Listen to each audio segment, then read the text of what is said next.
Thank you, Kate. And I am very excited to see that folks have signed up from as far as the West Coast and as all the way to Maine. So we've got Washington to Maine represented, and I'm looking forward to seeing more folks signing up in the chat box with their names and where they're from. So as we begin, just want to say a few words. I want to welcome everyone and say, depending on your time zone, either good morning, good afternoon, and even possibly good evening if one of you are in our nighttime zones. I want to thank you so much for joining us on our webinar, and I want to introduce myself. I am a Technical Assistant Liaison for Regions 3 and 4 for NCASE, and we are, of course, one of the newest centers that is funded by the Office of Child Care, and we are specializing, of course, in after-school and summer enrichment. And so we are very excited to bring you this this webinar to welcome you and also to be talking on this topic of summer learning. So I repeat a few of the reminders that Kate mentioned just to get us going, that the chat box is available, of course, for your questions at any time. And we are recording the webinar so that you'll be able to pick it up later if you want to listen again or invite your colleagues to listen in. And there are downloads you can click on that says June 2nd presentation, and that will give you the slide deck. And that there will be interactive time for both question and answers. And in particular, we're going to leave a little bit of time at the end to allow that time for you to bring up what's of interest to you. One thing, a favor to us at the very end, we'll be launching a survey, and we hope you'll just take the few minutes that it will take to respond to that so we can learn ourselves from the feedback you give us, both about this webinar but also some other ideas you may be interested in. So that would all be very helpful to us. All right, so let's get underway. We are so pleased to talk about summer learning, and I am pleased to have folks with me who are going to do the presentation on this. Just a few words ahead of time and why we have chosen to talk about summer learning as one of our first offerings to folks. We know that there is what we call, an opportunity gap or a discrepancy among activities and what's available to youth in the summer. And unfortunately, that gap persists and widens, as we'll talk about further as we go in over time, and in particular for low-income youth. So we are focusing on this webinar to talk about the importance of it and talk about some promising practices for those who want to work on improving quality in summer learning and want to learn more about summer learning. And stay tuned. You're actually going to see some programs in action. So with that in mind, let's talk a little bit more to move ahead. And I mentioned the acronym for the National Center on After-School and Summer Enrichment is NCASE. And our charge is to focus on supporting youth and their families and helping them increase access to high-quality out-of-school time learning experiences. Just as a side note, for the folks who do receive CCDF funding, 45% of those served are ages 5 to 13 or school age. So it's an important group, and we are very pleased to be part of this new center. So this map may be familiar to many of you. If it's new to you, this shows you the continuum of care of funding that comes through both the Office of Child Care, Head Start, and ACF. And if you think of this as a time frame with sort of younger children on the left moving through school age, our center is over on the right, and we are sort of the far right there, represents the school age time frame. We work in concert with the other centers, so we are doing technical assistance projects in combination with them, and we are then, as well, you see all this sort of funnels down through the arrow at the bottom to point to resources.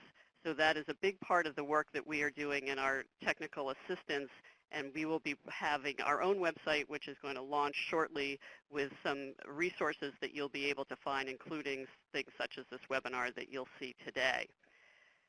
So with that in mind, also, we want to think about our agenda today, and I want to introduce you now to my colleagues, Monica Logan, who is then going to introduce her team.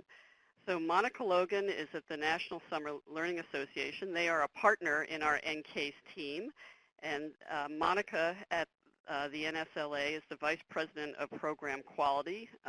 She is responsible for the development and implementation of organizational activities that support the expansion of high-quality summer learning, and I'm very pleased to have her here today with her group. So Monica, take it away. Great. Thanks so much, Kathy. Again, this is Monica Logan with the team from the National Summer Learning Association, and we're just so excited and thrilled about being a partner with NCASE to help inform best practices for early childhood around the topic of summer learning. So just to briefly walk through our agenda, that I'll be excited to kick it off to my two colleagues here. So we want to start today by giving a framing of why summer matters. Why does this topic really influence or impact the young people that we serve, and why it matters. And then we'll go into why, what is program quality in the summer? How does it look different than maybe during the school time hours? And we will give you some examples specifically of what high-quality programming looks like. We'll also have a lot of resources to share with you around program quality, policy, and funding, and some great exciting events that we have upcoming that we'll be putting on in partnership or as a part of our work with NCASE. And then throughout the presentation, we do see this, obviously it's a webinar, but we do see this as an interactive experience. So as we've kind of cued you, please do ask your questions, and please see this as a dialogue, as a conversation we're having. We really see that there are many experts around the country that can inform this conversation. We sit on our perch here in Baltimore, but we certainly want to know what you all are experiencing in the field and how we can support you. So I want to now introduce my colleagues. So we have two great presenters here today. So first up is Christy Rather, who is the Manager of Technical Assistance here at NSLA. Her primary role is to implement projects and initiatives focused on improving the quality of summer learning programs. She also leads our team of field consultants that support our initiative to drive quality at scale. Prior to joining NSLA, Christy was an extended learning program specialist for the 21st Century Learning Center team at the Maryland State Department of Education. She also served as the Director of Education and Operations for a nonprofit organization here in Baltimore, and has been recognized for her work in the out-of-school time space. Dara Murray is our Manager of Program Quality and Evaluation here at NSLA. In her role, she develops and implements formative evaluations and quality assessment projects designed to improve the quality of summer learning programs. Prior to joining NSLA, Dara served as a Community Engagement Coordinator at the Seed School of Maryland and as an Assistant Director of Campfire USA here in Baltimore. She's completed 2 years with the AmeriCorps program here in Maryland, and her experiences with young people and youth development include tutoring, leadership development, and working with community-based experiential learning. So again, I'm so excited to kick this off to our two great presenters, and we look forward to learning more from you. So here's Christy.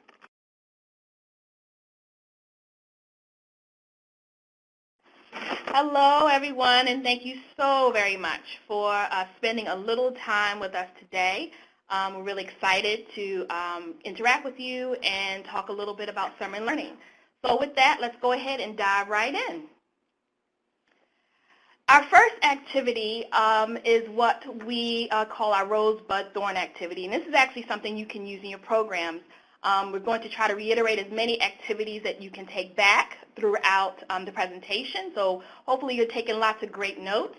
But this particular activity is really about looking at what you've done previously around summer learning and maybe some of the things that you like to do.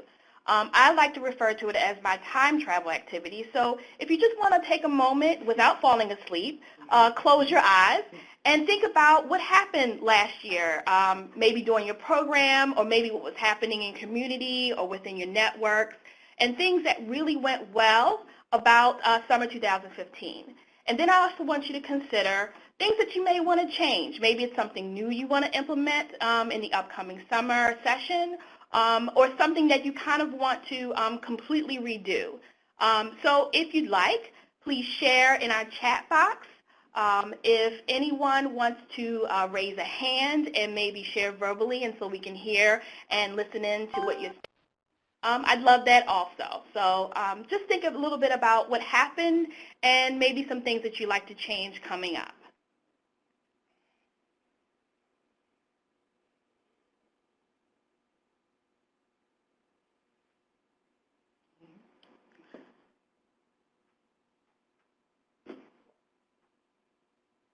Anybody wants to type in, I'd be happy to read it out loud and share. You don't feel like you have to talk.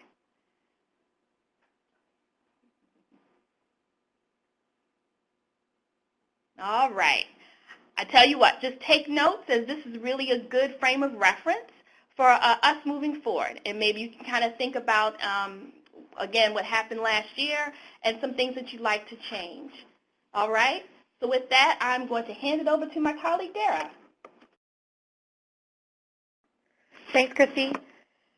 You'll have some time to keep writing in your rose, bud, or thorn as I start to share with you some of the reasons why we're here today. So during the school year, youth learn at the same rate and make the same gains because of equal access to public education. They have access to teachers, books, meals, all because they're in school. So with that in mind, what do you think happens during the summer when youth are no longer plugged into those resources? What do you think happens to children when they're not engaged in positive, supportive, high-quality activities during the summer? So that isn't rhetorical. You can type in your thoughts in the box. Monique has already shared summer learning loss. They're at a disadvantage. Dwayne says ditto, a whole lot of it. That's right, Ross. And so today's webinar will cover the answer to this question and what you can do about it. Over 100 years of research has found that without access to meaningful learning experiences over the summer, kids lose ground on what they hear. These losses are cumulative and contribute to an ever-widening achievement gap, as both Kathy and Monica mentioned briefly in their intros. There are also a lot of reasons, aside from the research, why summer learning in particular should be an important focus for all educators that are written on the slide here for you today. Many of you joining us today indicated when you registered that you're already pretty familiar with summer learning loss. Or at least know about the concept. And I think we've shown in the chat box, too, that some of us are clued into what happens during the summer. But for many of you, this is going to be a deeper dive into some key research or a refresher. And for some of you, this is your first time introduction to summer learning loss. And we created this webinar and what we're going to talk with you about today with all of your experiences in mind.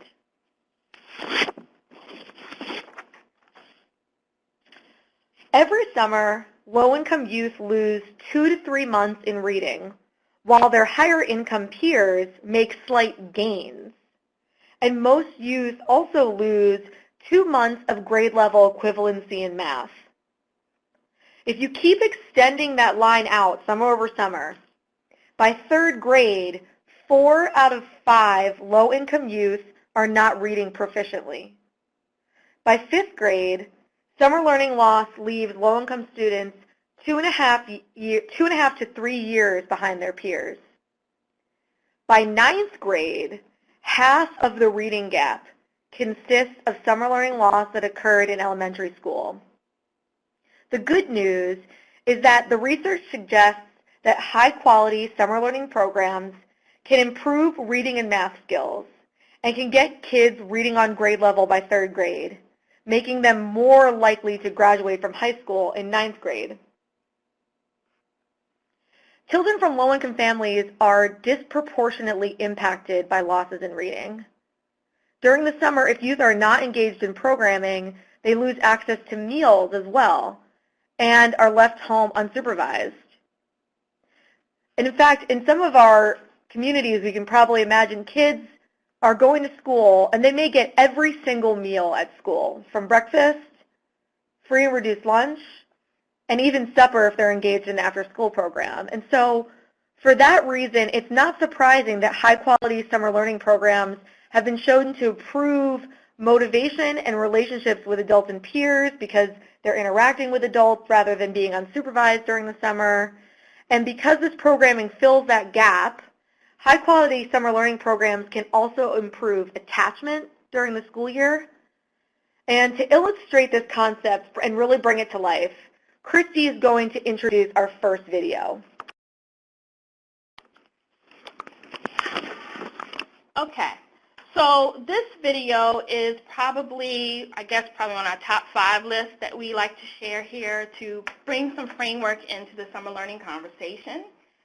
This is a great video to share back with your staffs, your networks, your programs, and I think it'll give you a good frame of reference for moving forward. So with that, let's get started. Let's look at 2 children, one from a middle-income family, the other from one of the millions of low-income American families. As the 2 kids head off to kindergarten, look what happens. The middle-income child starts out with a 6-month lead. The low-income child is already falling behind because of a lack of access to early reading and preschool education. During their year in kindergarten, in the same school and classroom, the 2 children will learn at about the same rate, so we'll move them both forward 9 months. But look what happens in that first summer between kindergarten and 1st grade. Our middle-income child moves ahead about a month in reading because learning of one kind or another continues over the summer. The low-income child falls back about 2 months. So when school begins again, when they go back for 1st grade, the gap between them has already widened. During 1st grade, again, they move ahead at about the same rate, another 9 months. That next summer, the activities and lifestyle of the middle-income family keep that child moving forward, but the low-income child has fewer opportunities to reinforce good habits like reading, and that child falls farther behind. Then we come to 2nd grade, and again, our 2 children learn at the same rate. But the summer after 2nd grade sets our low-income child back again, and our middle-income child moves forward again, and the gap widens again. By just the 3rd grade, the 2 children are already far apart. By the end of 5th grade, the gap between the children is 2.5 to 3 years. It will keep growing through middle school. So you see, without addressing what's happening during the summer, it is impossible to ever catch up. It's impossible to close the gap. No matter how much high-quality learning goes on from September to June, every year the gap widens. Okay, fantastic. Again, this is a resource that you can share within your areas, within the folks that you're working with and want to provide some more information about. And the next activity that we want to talk about is our Achievement Gap Walk. This is a great way to really bring home exactly what the video was talking all about. So what you want to do is you want to have 2 volunteers, and one person is going to represent the lower income youth, and you want to have the other person representing a higher income youth or middle income youth. And you want to have them standing side by side, but before you actually start the activity, you want the person that's representing the lower income youth take about 1 step back, a half and a step or a full step back. And that's just to physically represent the fact that students who are coming from the lower income households most likely are already behind when they start kindergarten. So they're already starting behind where they should be academically and a lot of times socially and developmentally. So after you have that person step back, you want them to take about 9 steps forward.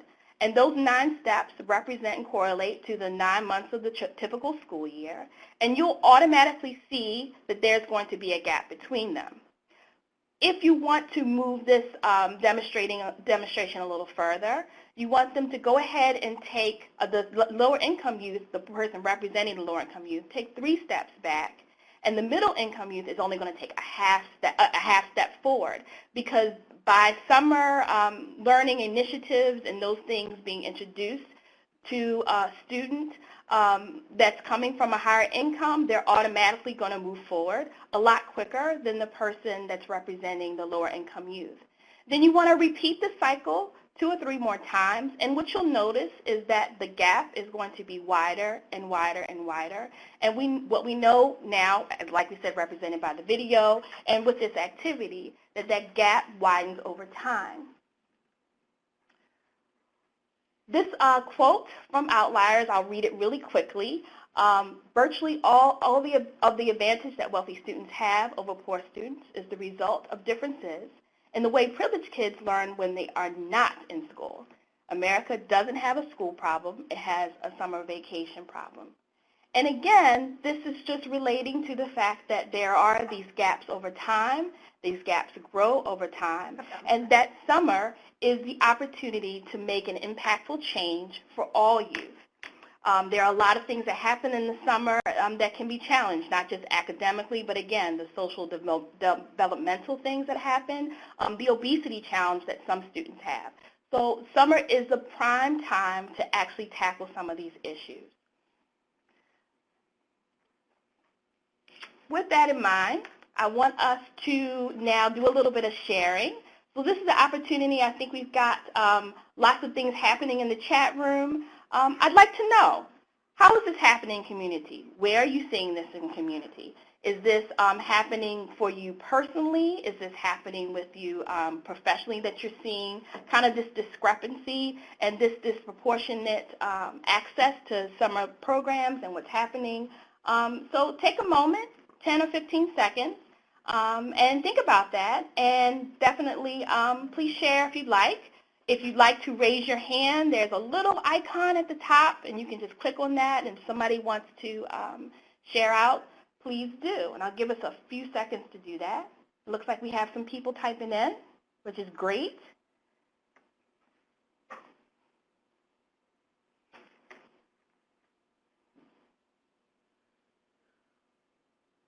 Okay.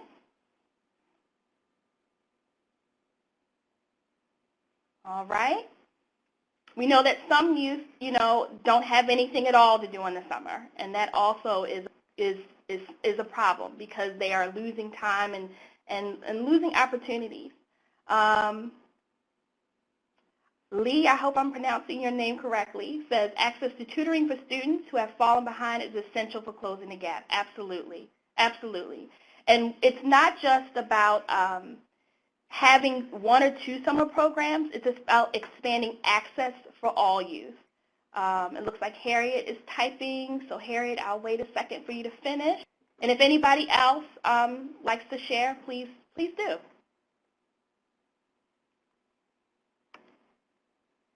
All right. Harriet says, there are excellent summer programs for elementary students, but they cost money. Yes. And even if they are low cost, parents have no way to transport children to the programs. Transportation is a huge issue. Absolutely. Absolutely. Thank you so much for sharing. I appreciate that. And I'm going to pass it back over to Dara.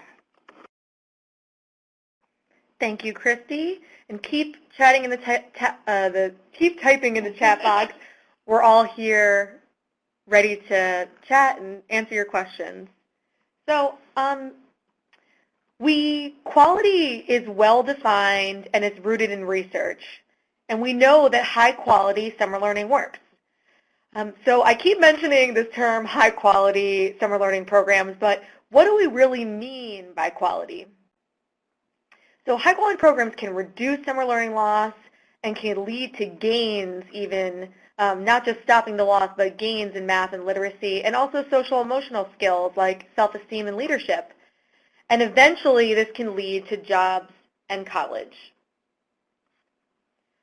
But we also know that just any summer learning program, or just any summer learning in general, doesn't necessarily have these promising outcomes.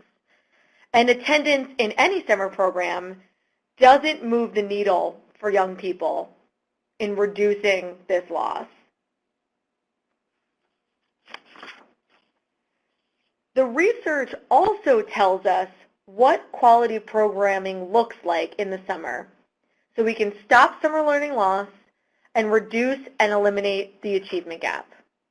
High-quality programs begin planning for the next summer as soon as the current summer ends. They train their summer-specific staff, and they have small class sizes with individualized instruction.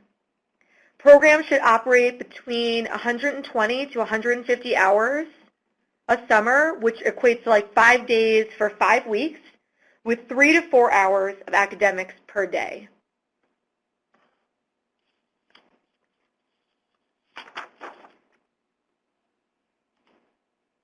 High-quality programs employ practices that engage stakeholders like families and caregivers, and they have strategic community partnerships. Enrichment activities should be provided that complement the academics offered and keep youth engaged in programming. To stop the summer slide, programs should also use evidence-based curricula as opposed to creating their own. We know that when youth are engaged in programming and have a sense of belonging, that they'll have better attendance. And youth need to attend the program to reduce summer learning loss. So next, Christy will discuss how to foster a sense of belonging, this sense of belonging in summer learning programs. Thank you, Dara. Okay. We're going to talk a little bit now about building a strong, unique program culture. Now, out of everything that we could provide information on and give you resources on, if you are looking to do something right now and think about how you can bring the level of your quality up, it really is about connecting your program with a strong culture. This is the number one thing you can do. Our resources that we have that we're going to share in a little later really talk about this in length. And there are several ways you can do this, and I'm going to go through a few. So hopefully this will be something that you can incorporate right on the ground level. A unique program culture creates a spirit of community and pride. So this idea is that culture, when we talk about culture in a classic sense, it might seem very intangible. But when you can walk into a place that has a strong culture, you can feel it, you can see it, you can hear it. There are things that the children are doing, the youth are doing. Maybe they're doing cheers and chants. Maybe there's music playing in the background. The relationship, caring adults even, that ongoing thing that happens, that intangible thing that happens, is what keeps kids coming back and what they can relate to and latch onto. And we know that if they're coming, then hopefully you can work on their engagement over time. The principles. So this type of thing would be around things like staff training. So what types of things are you explaining to your staff, and what kind of things are you having people sign up for and buy into? Maybe there's a program handbook that you have that's given to parents and given to staff, so that everybody kind of can fall in line with the things that you want to make sure that are permeating throughout your program. What kind of values do you hold dear? Maybe this is something you can actually post. Maybe this is something on your website or something that's related in any documentation that you have. Accommodating events. So for programs, this happens for any out-of-school time program, lots of end-of-year celebrations, end-of-summer celebration. If that's something that you haven't thought about, I would highly suggest that you did. For those of you who are already doing a culminating event, it's a great time for parents to come in and see what their children have been experiencing. But I'll challenge you a little bit. What are you involving? How are you involving the youth? where is youth voice during your presentations? Is there a youth that can MC the event, or maybe they can deliver pieces of the content for the day? You want to make sure that all youth have a role and all youth have an opportunity to be included in any kind of event that you're doing, but especially for something like that. And if you're having trouble figuring out where youth could be involved, ask them. They will tell you. All right. So the physical environment, I talked a little bit about what culture feels like. So this should be about creating a creative space for youth.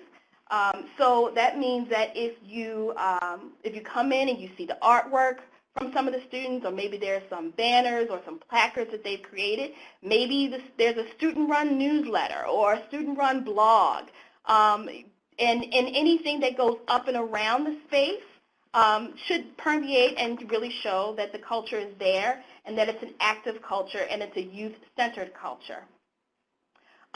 This next point talks a little bit staff and then how you want to create a space in order to have youth learn.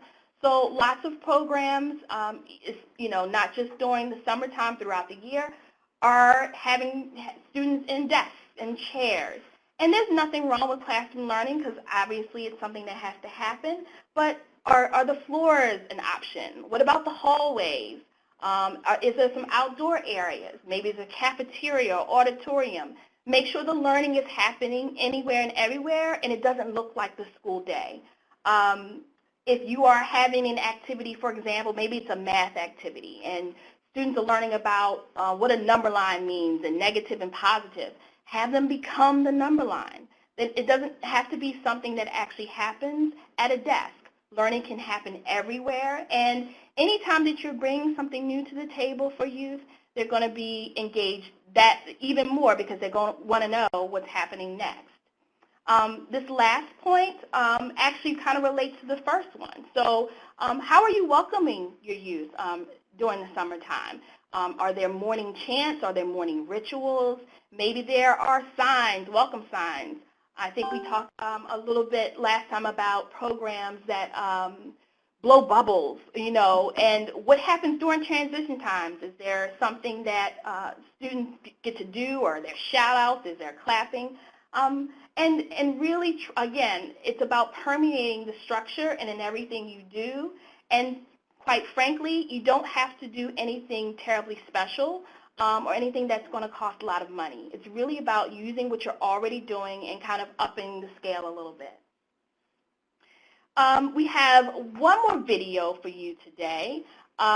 This one is a bit of a tearjerker. I often tear up a little bit. I know Dara tears up a little bit. And this can really show you what permeated culture looks like and how children are involved. So.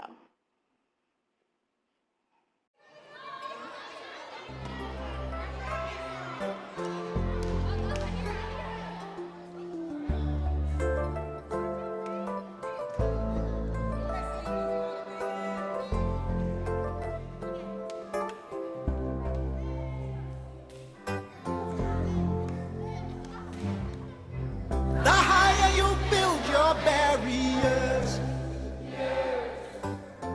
the taller I become,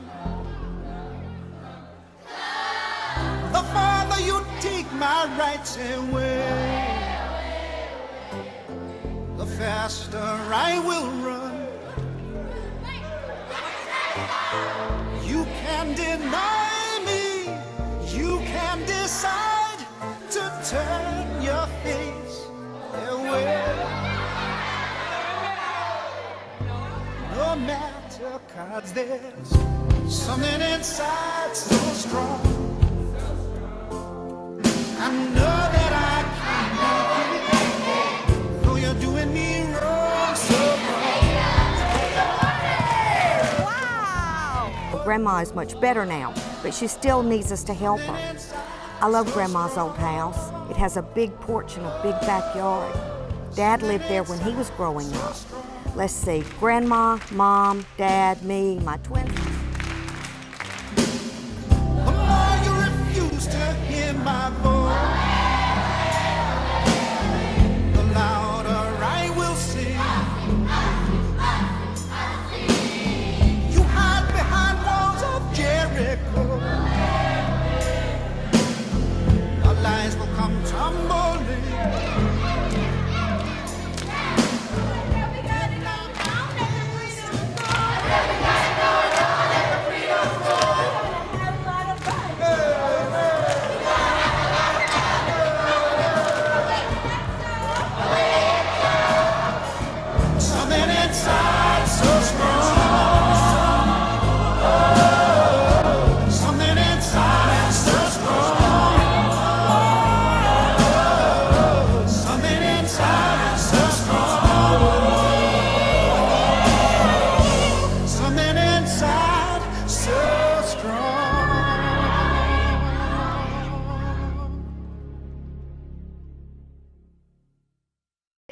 I think that it's really easy to see, just having experienced that video now several times, what culture can really feel like and what it can like.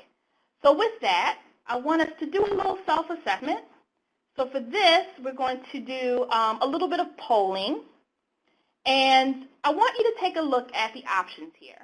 So number one, we need to further define what quality looks like in our state or network. So if that's where you are, you want to you can go over to the poll and click on a 1.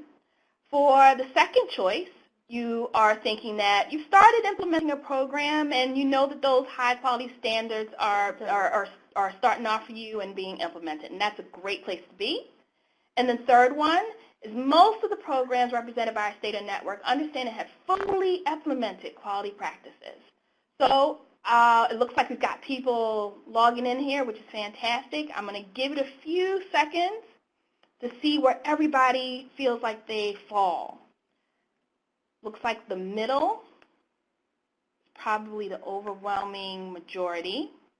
All right. Oh, fantastic. Okay. Anybody else? Last few seconds.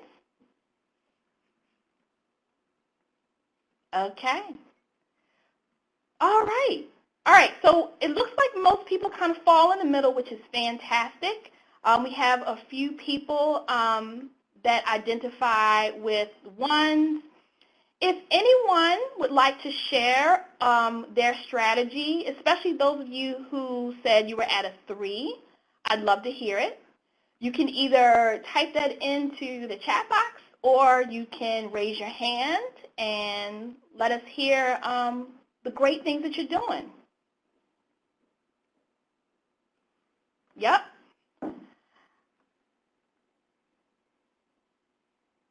Or even if it's just one thing that you're doing really, really well that we could learn from. That would be great. Okay, looks like we've got Mary typing in.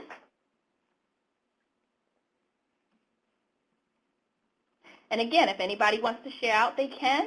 You just raise your raise your hand if you wanted to speak.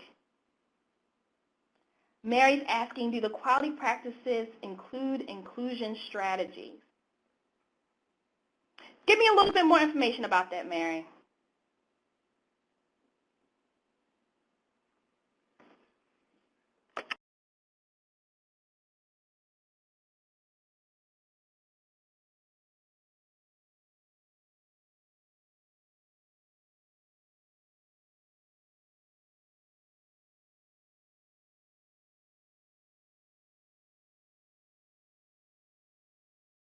Okay, so thanks, Mary. I think that anything that we're talking about as far as best practices, talk about small group work and providing roles for youth.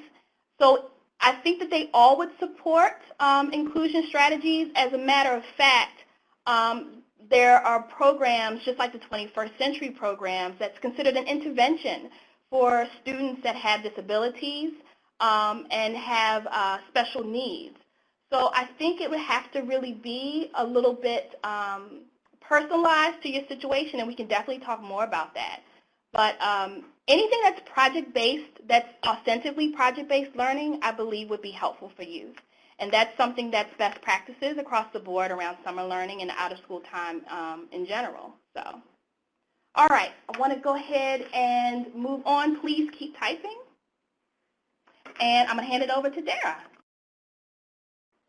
And Angela, that's a great question. And some of the resources I'm going to talk to you about right now are things that can help you, that you can either share with parents or that parents can bring home. And actually, this first piece, Summer Learning Day, which is an annual National Advocacy Day to elevate the importance of keeping kids learning safe and healthy every summer. We're asking everyone, and that's programs, families, schools, educators, policymakers, and businesses to make summer a season of learning by pledging to keep kids learning, which is our little hashtag you see there, and list events and programs on our interactive map. You can learn more at summerlearningdaymap.org, Also at summerlearningday.com, you can find parent resources in English and Spanish that show activities that parents can do at home and in their communities about health, like getting active, and reading and math. So definitely check it out. We'd also like to, this is your formal invitation to join NSLA and Schools Out Washington in Seattle this fall for the only national conference focused on summer learning. Dare to Disrupt the Pathway to Equity and Excellence in Education is a 3-day national convening that brings together the nation's top thinkers to share and discuss the partnerships, policies, and programs that are breaking down traditional notions of when and where learning occurs. Registration is currently open and still discounted right now. With growing momentum at the federal, state, and local levels, it's a really exciting time to bring together all the practitioners, policymakers, funders, and researchers from across the education spectrum to share leading ideas and forge a path for the future. And it's always nice to have people that are familiar to us, and so I hope that you'll join us in Seattle. So a lot of the research that we've been talking about and some of your questions about where to find this research and where do we get those numbers can be found in some of the things I'm going to talk about now. So individualized academic instruction, which is also helpful for students with disabilities or special needs. Parent involvement and smaller class sizes are just a few components of high-quality summer learning programs that are making a difference. For more of those best practices, like the ones we discussed today, download Making Summer Count, sponsored by the Wallace Foundation and conducted by the RAND Corporation. It combines a review of literature on summer learning loss and summer learning programs with data from ongoing programs and then provides recommendations.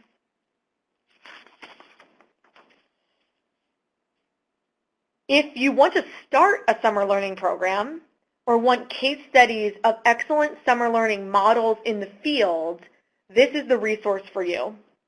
Summer Starts in September is the comprehensive planning guide for summer learning programs, and it includes 200 pages of research-based strategies, program examples, and tools that summer program staff, leaders, and trainers can use to develop an intentional, high-impact program. The guide is brought to life by summer learning quality indicators developed and tested through years of partnership with summer learning programs. You can order a copy at the link above, and really it covers everything from planning to funding to staff training to community engagement. Speaking of summer learning quality indicators, in 2013, the David P. Weichert Center for Youth Program Quality and NSLA began a collaboration to improve the quality of summer learning programs. Together, our organizations created the Summer Learning Program Quality Intervention, which combines supports like training and coaching with our proprietary quality assessment tool called the Summer Learning Program Quality Assessment, or SLPQA. You can download the tool for free at this link on the slide and use it as a standard for instruction, an assessment of programs, and also a way to measure quality over time, so summer after summer. It includes items on safety, training, and high-quality standards for activities.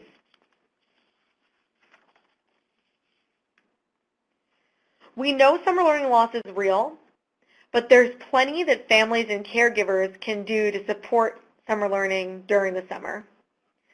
Download these free resources to distribute to families in your state or network about what they can do to stop the summer slide.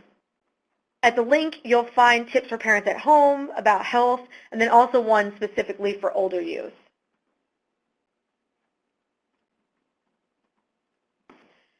In NSLA, in consultation with the White House, U.S. Department of Education, and Civic Nation, created a funding guide to help state and local leaders identify the most promising funding streams to support summer learning and to show how innovative states, districts, and communities have creatively blended funding. You can download the guide for free at NSLA's website. But also, like I was mentioning in the chat box before, all of these resources will be eventually available in the NCASE resource library. This guide in particular is an ideal resource for summer learning providers, school district leaders, policymakers, state and local government leaders, and then also state after-school network and child care leaders.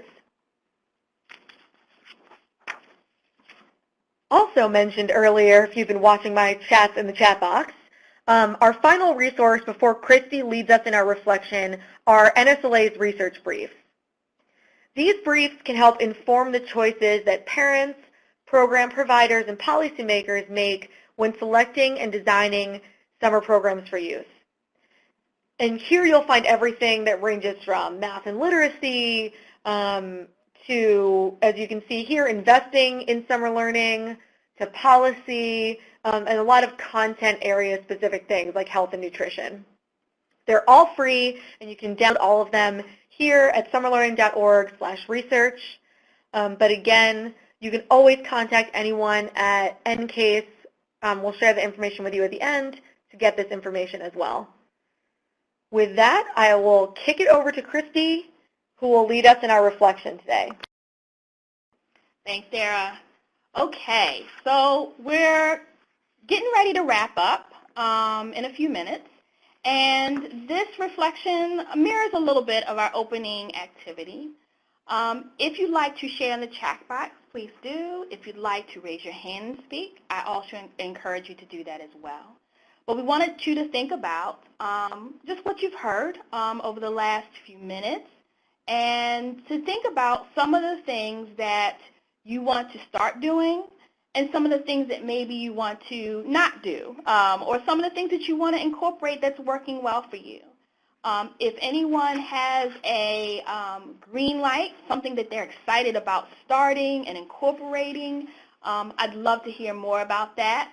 If there's something that you know that you really need to reevaluate, I think that's a great learning opportunity, and hopefully the information that we've given you today will support you in that. So if you'd like to share, I'll leave it open for just a minute or so for anyone to provide some information for us.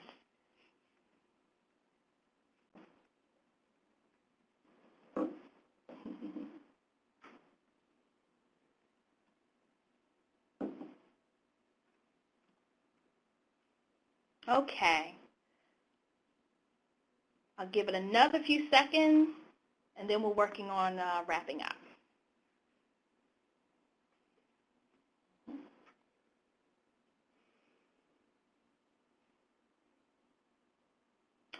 All right, fantastic.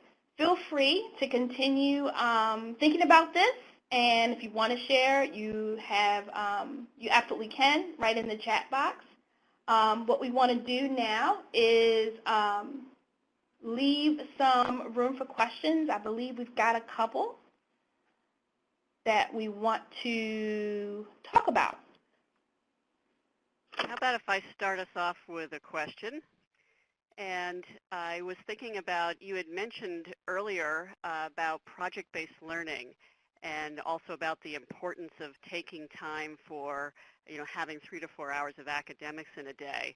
And of course, the beauty of summer is that is so flexible. It doesn't have to be like a school, or it's not like a school day at all. But for the folks who may not be as familiar with what summer learning can actually look like, can you tell us a little bit more about project-based learning?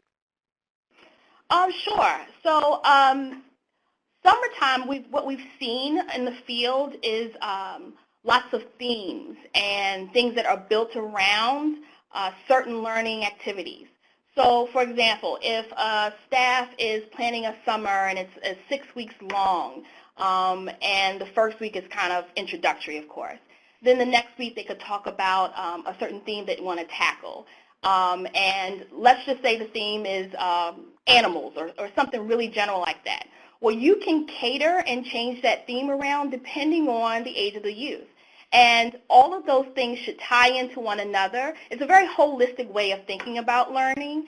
And then might be maybe there's videos that children are making, or maybe they're looking at things online and doing research. And maybe part of the project-based learning is there are roles for students to design dioramas, or they're actually doing presentations on a PowerPoint and sharing it out. And as the age group changes and students are older, maybe there are more in-depth things that are happening. Maybe there are some projects off-site or some service learning opportunities that could be included in that.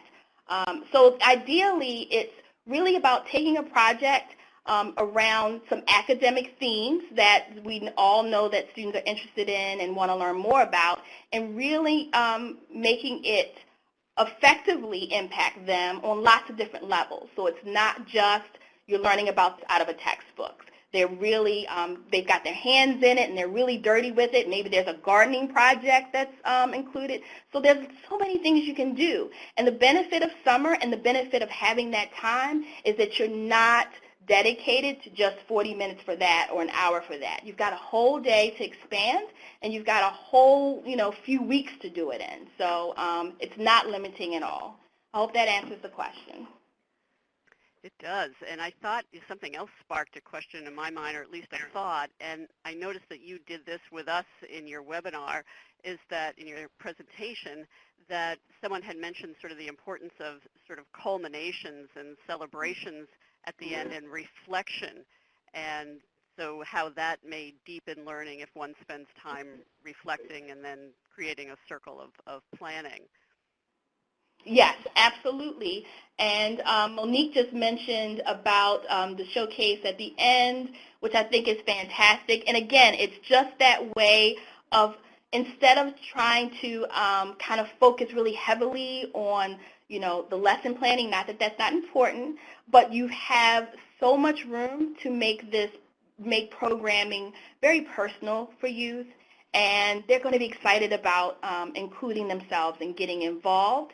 And if you take the focus off of what we as adults kind of feel are important and see it from a youth perspective, then they're going to be much more inclined to be there, be engaged, and guess what? They're going to learn, and that's what's most important.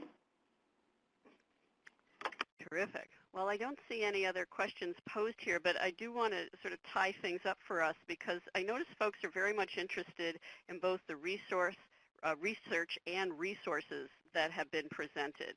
So these are available to folks. They're available at the NSLA website. They will also be available on our NCASE website, so you can check back and look for them there.